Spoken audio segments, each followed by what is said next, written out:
running his own startups. So he knows where many of you are and knows the pains of it. And he's here to share how to build your financial plan so that it works when you are approaching investors. So welcome, and thank you. Thank you, Katla. First of all, we'd like to thank Katla and Meena for inviting us here and asking us to give our presentation here. So I'm from Early Growth Financial Services, and I've been a consulting CFO with the company for a little over a year. And a little bit on my background first. Prior to Early Growth Financial Services, I had started two companies. One was in the biotech space. It was called WaferGen Biosystems. And if any of you know about polymerase chain reaction, it was the high throughput qPCR. And we took it public, and then later on it got sold to a Japanese company. And then my friend and I started a clean energy company, and we were going to make hydrogen and oxygen from our new innovation. And unfortunately, it didn't go too well. We worked very hard for about 3.5 years or so and put in a lot of energy and effort. And we got stuck with a technological problem, and we had some yield issue, and the investors did not want to be too patient with us for too long, and so we had to shut it down. But we learned a lot of things from the second startup, and actually I personally learned more in my second startup than I did in the first startup. So so now let me get into the presentation. We'd like to start up with a quotation from our CEO, David Ehrenberg, and he's a founder of Early Growth also. And he says that, you know, so startup is a very daunting task, and it's very challenging, a lot of issues, a lot of problems. And the founders have to really decide whether to dedicate their resources towards technological development or in other areas. And to run a small business, you also need to tackle with accounting issues, tax issues, compliance issues, HR issues, a lot of things. But your focus is actually on the technology, because that's what you have innovation on. And so it's a very daunting task. And actually, we admire entrepreneurs. We respect them because it's a lot of hard work and a lot of risk. But luckily, this takes us to the next slide, that companies like Early Growth exists out there that takes care of all your financial services. So we are an outsourced financial service company. And basically, you are all focused on your technological development, and but you still need your accounting and finance work done. So you outsource all your accounting and finance to us, and we take care of your accounts payable, accounts receivable, all the transactional issues, cash management, budgets, forecasting, financial strategies, and even 409A valuation. And so for those of you who don't know what 409A valuation is, it's a methodology where it comes up with the valuation of a company. So as a new founder or a new entrepreneur, you set up your company, and then you start hiring some people, and you are going to give some stock options. You don't know at what price those stock options should be. So that is where 409 evaluation comes in. It determines what the value of your stock would be, and that's the price you give the stock to your new employees, all right?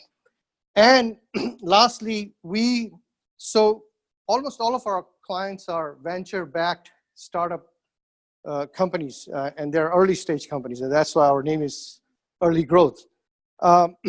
So we have about 18 to 20% of the market share in the Silicon Valley, okay? So we're a very well-known, popular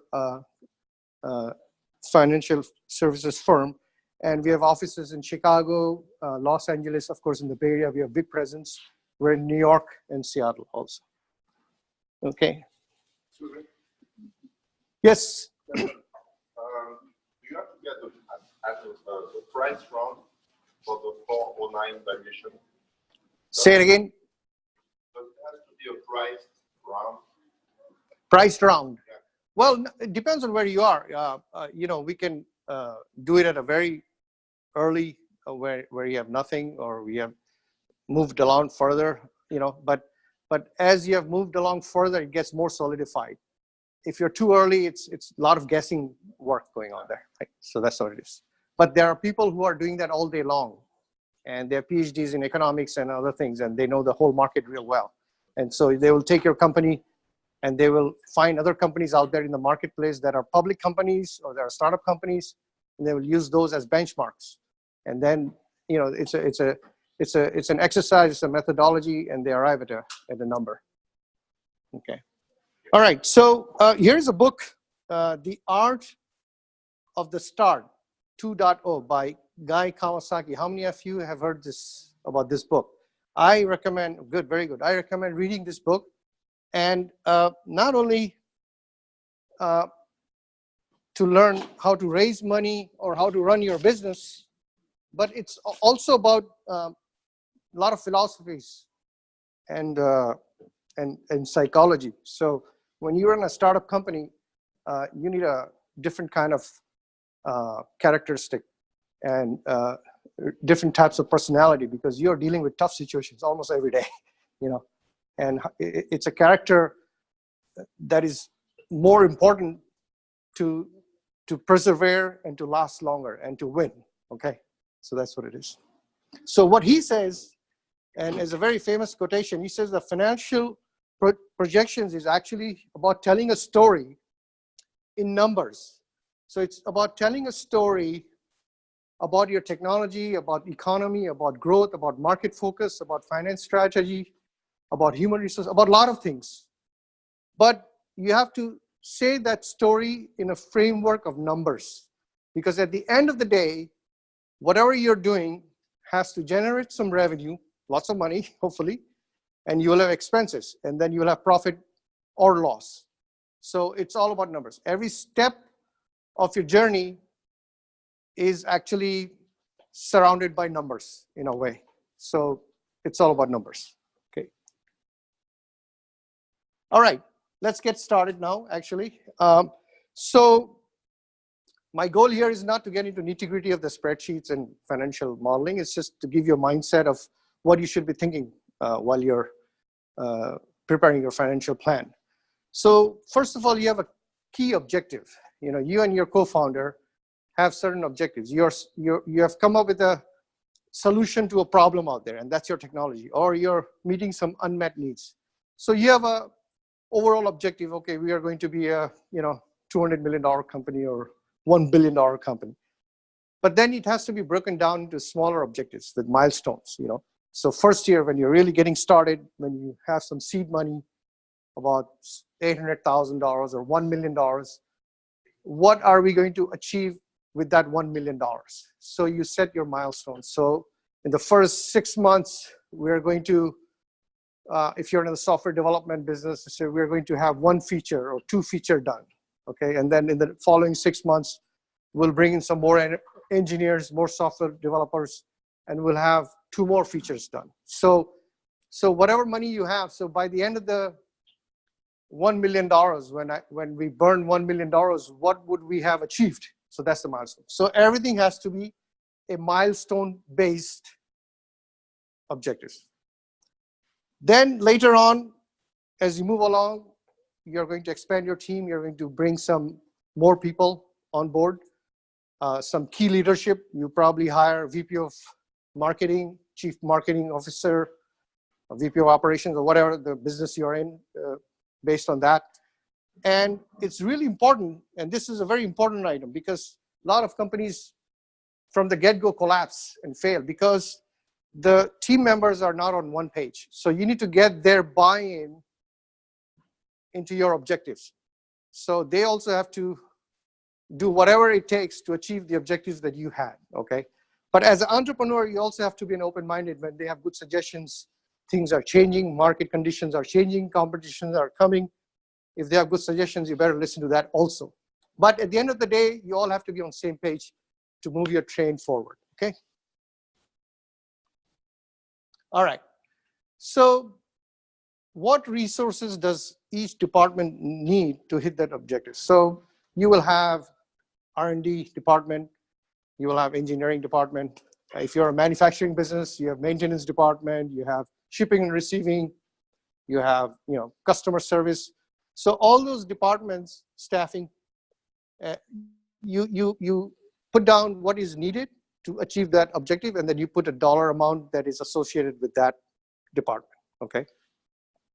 And then travel and marketing and professional services, it's highly recommended that in the beginning you outsource those. So your legal, your accounting and finance, those type of things, it's more cost effective to do that.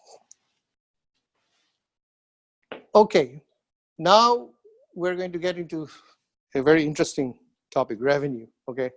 This is the most difficult item to project, because on day one, when you're starting a company, you have no idea. You can just pick a number from thin air. Say, I'm going to be, selling $100 million in year 2.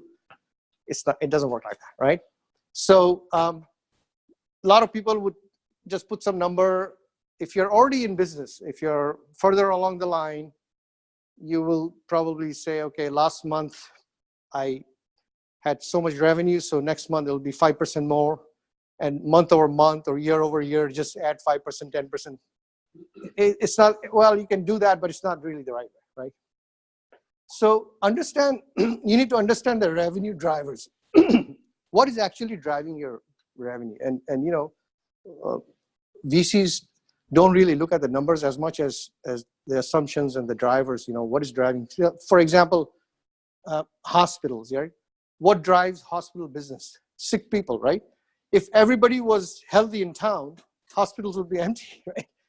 So, or if you're working on something that is targeting retired people, and we know as time goes by, there are more and more people, they're living longer and they retire, and so the driver is that. And if people are not retiring, it's going the other way, they're working longer, then whatever your product or service is targeting to that segment is not going to work well. So you need to know the drivers.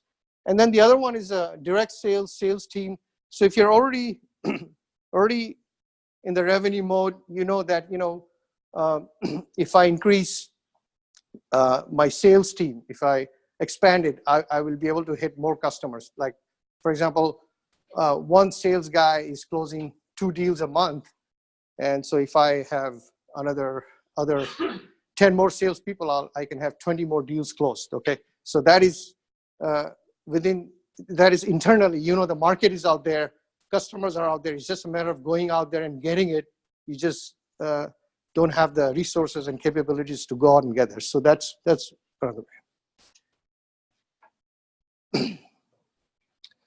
So now you're ready to pull that together all into a spreadsheet, and there are lots of tools out there, Google Docs, Excel, and a lot of other tools coming up every day. Excel spreadsheet is good enough, and so you plug in all your numbers with your departments in separate tabs of your Excel, and then you roll it up all together in a summary. So you have the revenue, and then you have department by department expenses or budgets. It's pretty common sense, not a rocket science, but you have to do it in a manner that you also understand. And then you have to create an assumption worksheet. So why did you put that number there? Because few weeks later, few months later, you will forget that I put $100,000 for something. So why did I do that? So if you're hiring, excuse me, if you're hiring software developers in San Francisco, it's really expensive, as you all know, versus if you're hiring some software developers elsewhere in Ukraine or India or somewhere else, it could be a lot less. So when you put a number there, you know where the number came from based on your assumptions. Right? Okay, so you need to have a separate worksheet for your assumptions, and usually 5 assumptions are really good enough. You don't need to make too many assumptions because it gets out of hand. And examples that we already talked about, rate of hiring. So also, if you can hire faster, you can develop your product faster. If you cannot find manpower or talent out there, then you'll be slowed down on your product development. And in terms of revenue, if you can hire more salespeople faster, you can go out there and capitalize on the opportunity that's out there. You can hit those customers more. And if you're a SaaS business, you do your customer lifetime value, your churn rate. For example, Uber, I was watching on TV, for every 100 drivers they have on the road, about 6 to 10 fall off every month. So in order to meet the demand, they need to keep on bringing in more drivers on the road, and that's helping with their revenue. Okay, and if they don't do that, then either they're missing the opportunity or compromising the service that they're providing, right?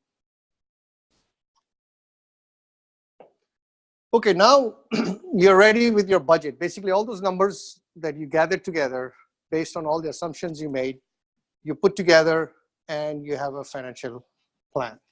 Okay, here you need to identify your key variables and key revenue assumptions, and we talked about it already.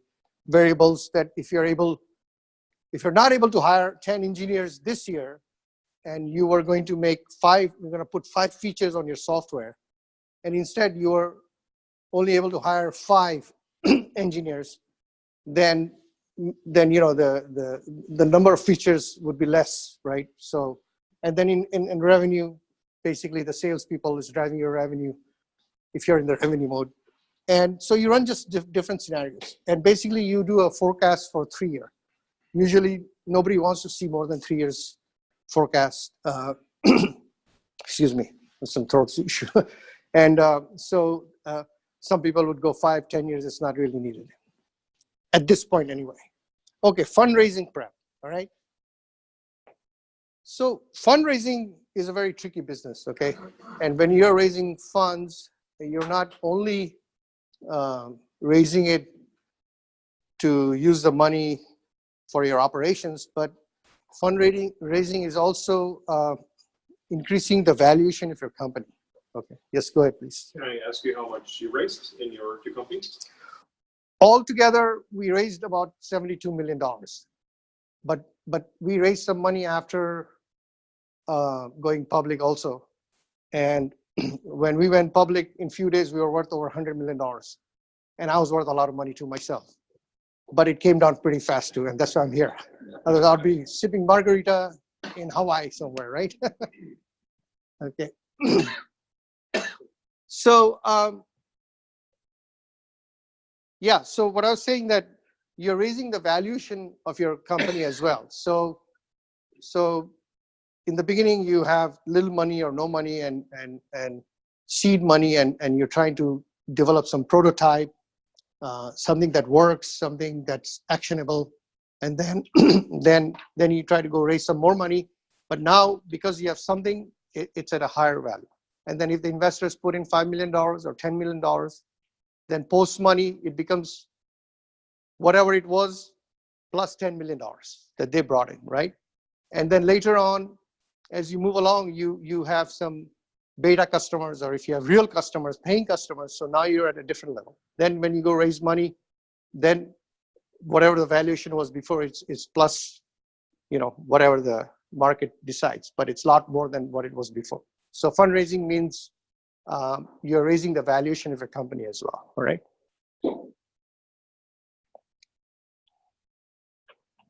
Okay, so when you're raising funds, the important point here is that if you have budgeted $10 million, suppose, it's a good idea to have some buffer in there, about 20 to 25%. So try to raise $12.5 million instead, or 12 to 12.5 million.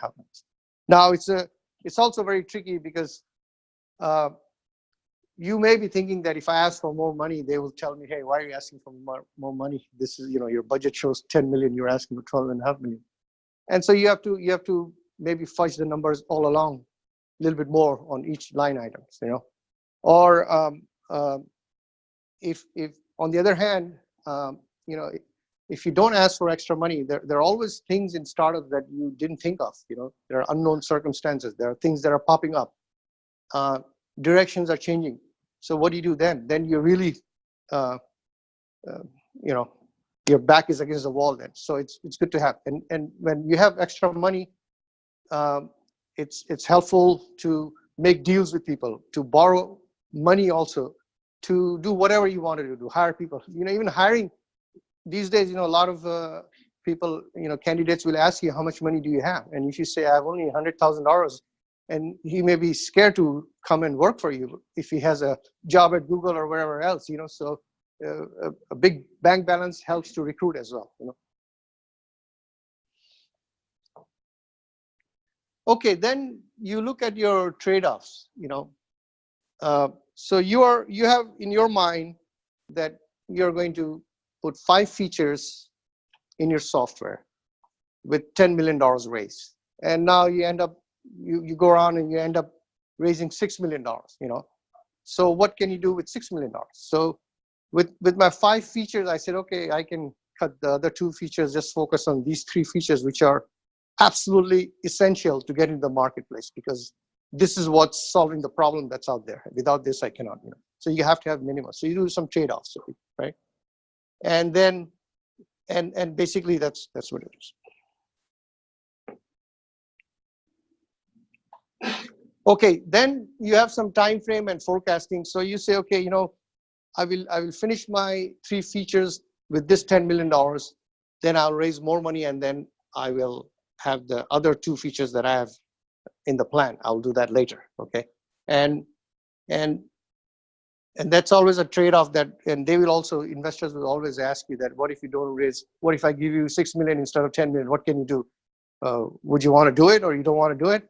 So you still want to do it, right? But you want to prove it, because some investors would want to see whether you can deliver what you're promising, and whether you'll be making good progress along the line. And that's what it is. But at the end of the day, the most important item here, it says your cash burn. Okay, once you have the money, as I mentioned earlier, cash is important to attract candidates and do a lot of other things.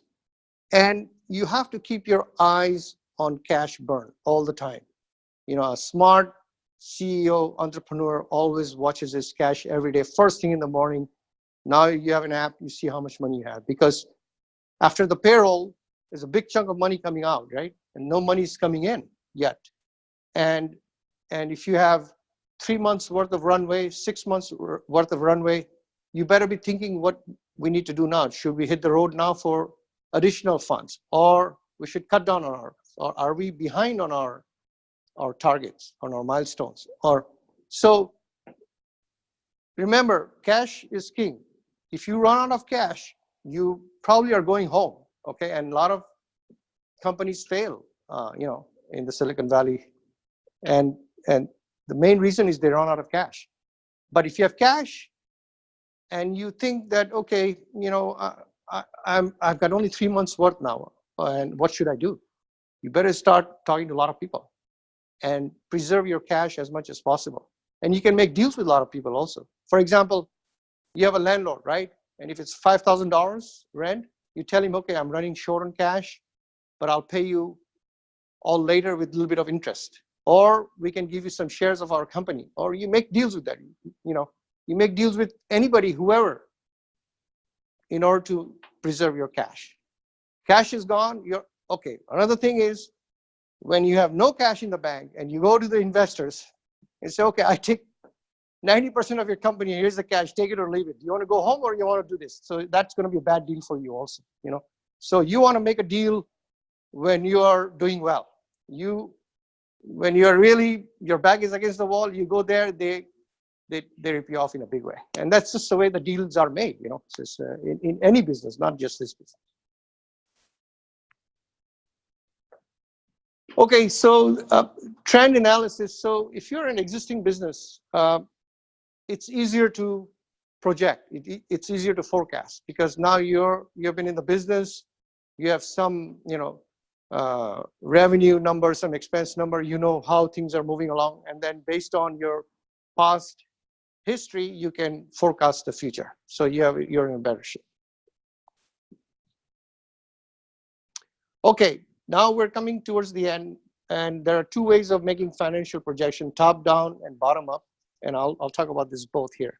So top down financial projection is actually to test the market opportunity, So you'll take a market, like let's say you have some exciting feature for iPhone or for smartphone, okay? So the smartphone is like, I don't know, 20 billion, or by 2020 they're saying $300 billion market. But your feature is only going to work on iPhone, not on Android, suppose, right? So you have to identify your particular segment, So within the smartphone market, your segment is only the iPhone market. So you narrowed it down. So and then you work out your numbers. And investors want to see also how big the market is. Even if your ideas are really great, but if you say that, hey, we have $10 million worth of opportunity out there, and we can sell it when we're 100% capturing the market, we can tell me then they won't buy that. They want a huge opportunity. So top down helps you with that, right? And then there's a bottoms up. When you're early stage company, you're scratching from starting from scratch, clean piece of paper. You know that to do that, I have to bring so many people with so many place to rent or whatever. So bottoms up, then you come up with a number, say, okay, it will take me $10 million with 10 people and this size of facility, and that's my number to achieve that milestone. And that's the bottoms up. Okay, and that brings the end of my presentation. If you have any question.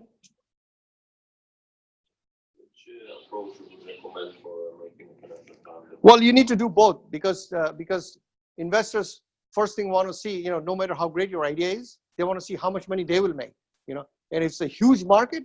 If you're tapping into a huge market, they want to be in it. If you say, okay, there are only a few people using this type of things, then the idea is great, but they want, if they invest $10 million, they want to make 100 million out of it or a billion out of it, right? And you can only do it if the market is huge. For example, smartphone market is huge, right? Yes, please. But isn't it enough to just show like the market value? Because it's a bit. Yeah. It was just showing I will have 10% of that. No, 10% just it's okay to say that. It's in the beginning. It's okay to say that 10%. You can pick whatever number. I mean, the question would be, why did you pick 10%? Why not 5? Why not 20? Right? I mean, So when you and it's important also to use some resources like Gartner company, Forrester Research company. They have good marketing analysis on anything, unless you're coming up with something so unique, so brand new that they have not even looked at it. But you back up your numbers with their studies. Gartner, there's Forrester Research, and where did Manley go? Greg. Do you know there's a third one? I forgot. Those two is good enough. Yeah, those two are good enough. And if you're Googling, you'll come across some more. But that is really important. How big the market is, they call it TAM, total addressable market. And that's a very, very important number. If you go with a good presentation, good team, good idea, good everything, and they see that the market opportunity is just limited, sorry, so it has to be a good number. What were you were going to ask you something? A small follow-up on that is, so when you do kind of bottom down, do you actually do the model, or do you just do like kind of a slide where you say, like, here's the market in total, here's the TAM, here's what we think we can capture, here's the assumptions. Yeah. So you need both. You need both. Yeah. So yeah, very good question. You need both, but there's a quintessential slide deck for VCs. It's about 12 slides or 15 slides deck that people use, and it talks about what problem you're solving and how you're solving, your patent, your team, and how big is the market, and what is your segment of the market. And then that helps you to, as he said, you put 10%, 5%, whatever the revenue portion, then God knows when will you reach 10% or 5% or 20%. It could be 2 years, it could be 20 years, who knows, right? So this is where bottoms up helps, because you say, okay, I'm going to finish this, I'm going to finish that. milestone A, milestone B, milestone C. And when I reach my milestone C, which means I have my first beta customer, and it's just a matter of going out and getting more customers now, okay? Because I had my alpha customer, I incorporated all my feedback from that into my product, and now the beta customer is trying my final product almost. Or even if you have 3 customers that are paying you already, you say, okay, now I'm in business. All I have to do is now go out and get more business. And now, how do you get to the 10% of $1 billion?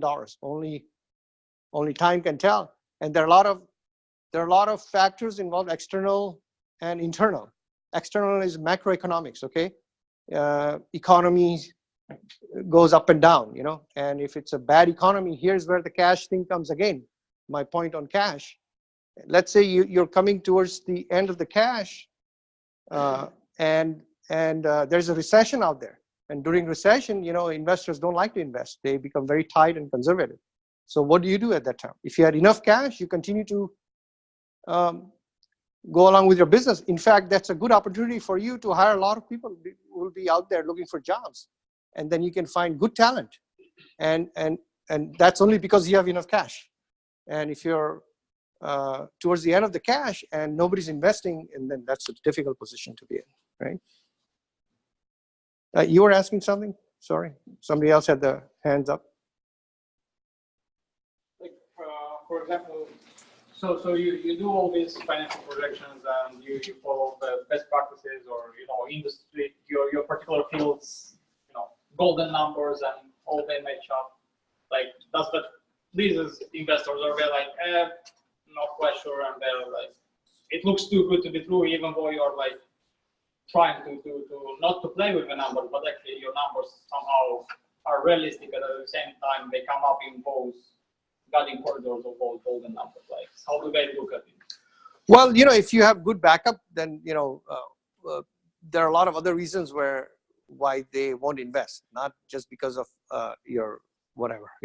I mean, some of the investors, they have already invested all their funds in something else, but they still they're curious to know what kind of ideas people have, and they just entertain it, and they sound like they're going to invest, but they have no money to invest. They have invested $1 billion in other companies, and they have some money also left, but they want to continue to support the companies that they have invested in already. So there are a lot of other reasons, but you have to do just what you have to do. You have to do your homework as much as possible and prepare a bulletproof business plan that has all the backup data, and before even going there, you amongst yourselves, you and your co-founder and the team members, you challenge each other on every single aspect of the business plan, and you poke holes, and then you come up with the answers. And it's good for your own business also, not just to answer to investors, but for yourselves also, that if the competition is coming up with this or that, what do we do, right? So are we prepared? Are we prepared to change course? Are we prepared to react to this or whatever, So, and that's all you can do. And then investor, for whatever reason, he may like or not like it, you have to keep on trying. All right. I hope I was able to answer all the questions, and it was helpful for you, hopefully, informative. Okay. Yes, sure. How do you charge for your services? Okay, that's our business development guy. He needs to answer that question. I'm glad you're sitting here. So we work out on an hourly and monthly basis. So that's the huge benefit to us compared to other outsourced CFO as well as other financial audits. They usually, you're either stuck in a 2-year contract, or you're in amount of block hours. So on Amjad and all of our senior accountants, so we have about 40 CFOs across the country and over 80 senior accountants across the country. We all bill out an hourly rate, kind of all around your business, sort of areas that your needs. So typically, you'll come and figure out, what your financials look like now, what your goals are, and kind of build out a plan through that and give you that hourly rate. So I believe Amjad is $250 an hour, as well as the other CFOs, and then the senior accountant rate, which they'll do a lot of the bulk work based off of Amjad's kind of guidance, is $100 an hour. And then we have a tax team also that will help do your taxes, file taxes for you, and that's extra fees for tax filing. And then, as I said earlier, we do 409A valuation, provide that service. We partner with other company to do that, and that's extra charge, but that's worthwhile. Actually, it's required in order to comply with the safe harbor regulation of IRS. You need to have a 409A valuation done before you issue any stock options to your employees, because at what price do you issue that option at, and that price is determined by 409A valuation. And that is also helpful for you. I'll get you. That is also helpful for you because when you go for fundraise, the big question comes at what's the valuation of your company, So how do you do that, right? So if you have done 409A valuation, you have at least some idea that, my company is worth $10 million or $5 million or $100 million, and you don't have to tell them when you're making the deals. They'll probably know it, and then whoever is leading the round gives you a term sheet, and he may decide that he thinks the value is this much versus that much, and then everybody follows that. So that's a different ballgame also, and there are other classes for that as well, I think, to help you prepare better how to negotiate, and that's why you need to read these books. What was the other book? There's a guy, Kawasaki, there was another book that our whole company's reading. So that's Art of the Start. So Inside Silicon Valley. Inside Silicon Valley, yes. I don't know. Yeah, Inside Silicon Valley. Very good book. Very easy to read, very fast. You can probably read it in one day. It's like a easy English and very fast.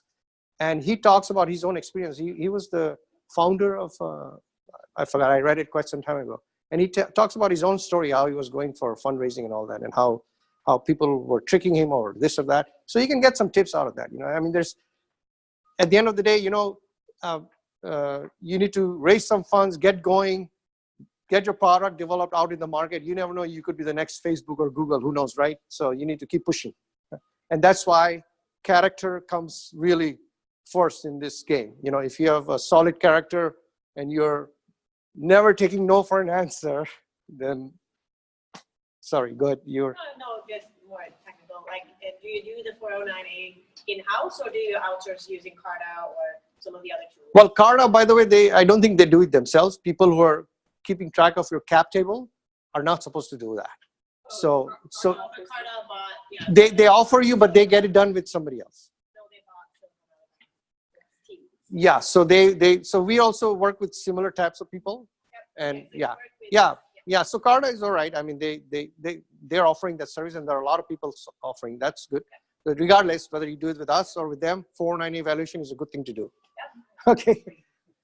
But if you do with us, it'll be great. I just wonder what kind of tools you're using. Yeah.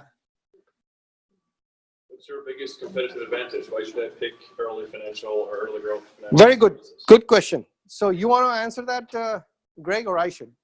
Because he answers that question all day long to potential customers. Well, we have a like a holistic approach. Okay, so as I mentioned, 409A evaluation, tax team, P&L, balance sheet. In addition to that, now, just recently, and that actually, if you become our client, that service is free for now. We are introducing our clients to potential investors, venture capitalists. Okay, so our boss and our top management are very well, they've been in business. This company has been around for 10 years. They're very well connected to a lot of investors. Just last week, I had just introduced one client to my boss, to our CEO. And within a week, within 10 days, he had 7 meetings lined up with investors. Now, how he sells it to them and all that, that's a different, but at least getting a meeting is a big step towards raising funds. Not to be arguing this too much, but as a devil's advocate, wouldn't anyone do that if you're sitting in a competitive service? I don't know if anybody's doing that. They need to have connections. If I just send an email, cold call, that doesn't work. If I know you personally, hey, Brad, I have a client, they're very good. I have this executive summary, it'd be worth your while. Then you, coming from me, example, I'm saying. Most people in the Silicon Valley have some pretty good network. I'm not trying to be too. Well, they have network, fine, then utilize that, but we are also providing that. I don't know, I don't know, I don't know in that the word most, all the accounting and finance companies are included or not. There are people, a lot of people are connected with a lot of people, yeah. But when you go for accounting and finance services, all of them are not welcome because they just do, accounting and finance. They're not into, so it's your business how you go forward and how you become a $100 billion company. I'm not into that, but we are getting into that. We're helping out. You want to add to that more? So, I mean, huge connection, yeah. So our founder and CEO, as well as our president, they focus on those venture capitalist relationships. And then business development people like myself, we focus on more of the services. So banks, lawyers, as well as HR services. So we help you out in all facets of the business on the relationship side. The other thing that I touched on a little bit earlier is just sort of our billing way. So we mold around your business where more other competitors are more in line, more of a structure. So it's, you're not getting that specific needs for what you need around your business. You're kind of just paying just for that service and not too much else. So that's sort of how it is on the business side. And I'm not saying that, others are no good or anything. There are a lot of good ones, and it's a race. We're competing and they're competing, and we're all competing with each other, basically. You said you had about 20% market share. So yes, it's a pretty good, exactly. And it's probably a lot more now. This slide was done way back. If you go on our website, it's still, and there are like more than 100 testimonials of our clients. And you will see what clients are saying about us and how they are very satisfied with the work that we do for them, So that speaks. So people want to check references and all that. It's all out there. And in addition to that, let's say I am assigned to your company, consulting CFO. You can check my references and you can check with my clients that I'm serving today and find out from them what kind of service I'm providing to them. And then only after you are satisfied, then you select me. So that's all out there. And that's the best we can do. Right.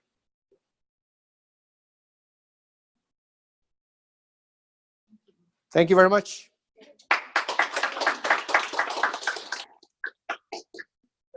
Thank you. And we will share the slides hopefully Sure. with the whole group. Sure. So you can study it. Okay, thanks for coming. Thank you, Meena.